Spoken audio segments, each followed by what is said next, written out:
ఆ నియోజకవర్గంలో వైసీపీ పరిస్థితి రాజులేని రాజ్యంలా మారింది.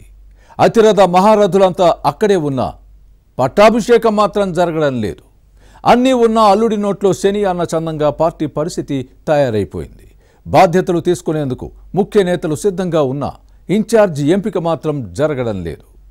గతంలో చేసిన సామాజిక సమీకరణాల ప్రయోగాలు వికటించడంతో అధిష్టానం ఏ నిర్ణయం తీసుకుంటుందో అని అందరూ ఆశతో ఎదురు చూస్తున్నారు. ఇంతకీ ఏదా నియోజకవర్గం సమన్వయకర్త రేసులో ఉన్న నేతలెవరు? అధినాయకత్వం ఆలోచనలేంటి?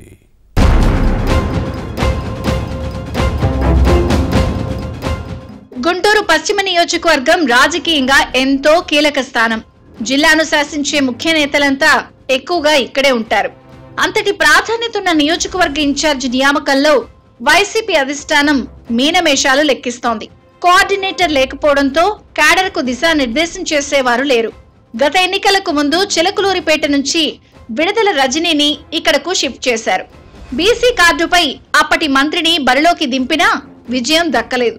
దీంతో గుంటూరు వెస్ట్ లో రాజకీయాలు చేయడం కష్టమని భావించి అధిష్టానం అండతో తిరిగి చిలకలూరిపేట వెళ్లిపోయారు.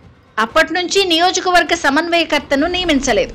అయితే ఇక్కడ కమ్మ కాపు నేతలతో పాటు రెడ్డి సామాజిక వర్గ లీడర్లు కూడా ఇన్ఛార్జ్ పదవిపై ఆశలు పెట్టుకున్నారు. వైసీపీ ఆవిర్భావం నుంచి ఈ నియోజకవర్గంలో అప్పిరెడ్డే చక్రం తిప్పేవారు. ఈయన 2014 ఎన్నికల్లో ఇక్కడి నుంచి పోటీ చేసి ఓడిపోయారు. ఆ తర్వాత 2 సార్లు అధిష్టానం ఇక్కడ బీసీ అభ్యర్థులకే అవకాశం ఇచ్చింది. 2019లో చంద్రగిరి యేసురత్నం, 2024లో విడుదల రజనీ ఇక్కడ పరాజయం పాలయ్యారు. యేసురత్నం లేళ్ల అప్పిరెడ్డి ఎమ్మెల్సీగా కొనసాగుతున్నారు. ఈ క్రమంలో గుంటూరు వెస్ట్ వైసీపీ ఇన్ఛార్జి పదవిని నేతలకు ఇవ్వాలి అనే డిమాండ్ వస్తోంది.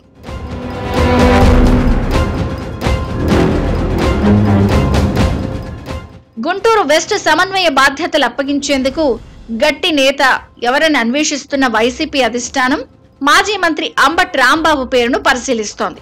గత ఎన్నికల్లో పల్నాడు జిల్లా సత్తెనపల్లిలో ఓడిపోయిన అంబటికి గుంటూరు జిల్లా పార్టీ అధ్యక్ష బాధ్యతలను అప్పగించింది. ఇప్పుడు వెస్ట్ ఇన్ఛార్జి పదవిని కూడా ఈయనకే ఇస్తే బాగుంటుందని భావిస్తున్నారు. కానీ అధిష్టానం ఏ నిర్ణయం తీసుకోలేదు. ఈ స్థానంలో కాపు సామాజిక వర్గ ఓటర్లు ప్రాబల్యం ఎక్కువ. దీంతో అదే కమ్యూనిటీ నేత రాంబాబుకు సమన్వయ బాధ్యతలు అప్పగిస్తే పార్టీకి పూర్వ వైభవం తెస్తారన్న అభిప్రాయంతో అధినాయకత్వం ఉంది. మాజీ మేయర్ కావటి మనోహర్ నాయుడు కూడా సమన్వయకర్త పదవిపై ఆశలు పెట్టుకున్నారు. ఇటీవల మేయర్ పదవికి రాజీనామా చేయడంతో పార్టీపై పూర్తి స్థాయిలో దృష్టి పెట్టే అవకాశం ఉంటుంది. వైసీపీ కూడా కొత్త ఊపు వస్తుందని భావిస్తోంది.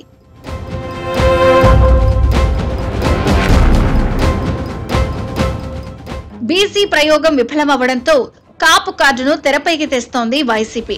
దీంతో అంబటి రాంబాబుతో పాటు మాజీ మేయర్ మనోహర్ నాయుడు రేసులో ఉన్నారు.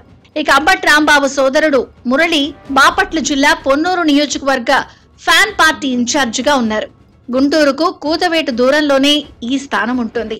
దీంతో పక్కపక్కనే ఉన్న 2 నియోజకవర్గాలకు ఇన్ఛార్జీలుగా అన్నదమ్ముల్ని నియమిస్తారా అన్నది వైసీపీ కార్యకర్తల క్వశ్చన్.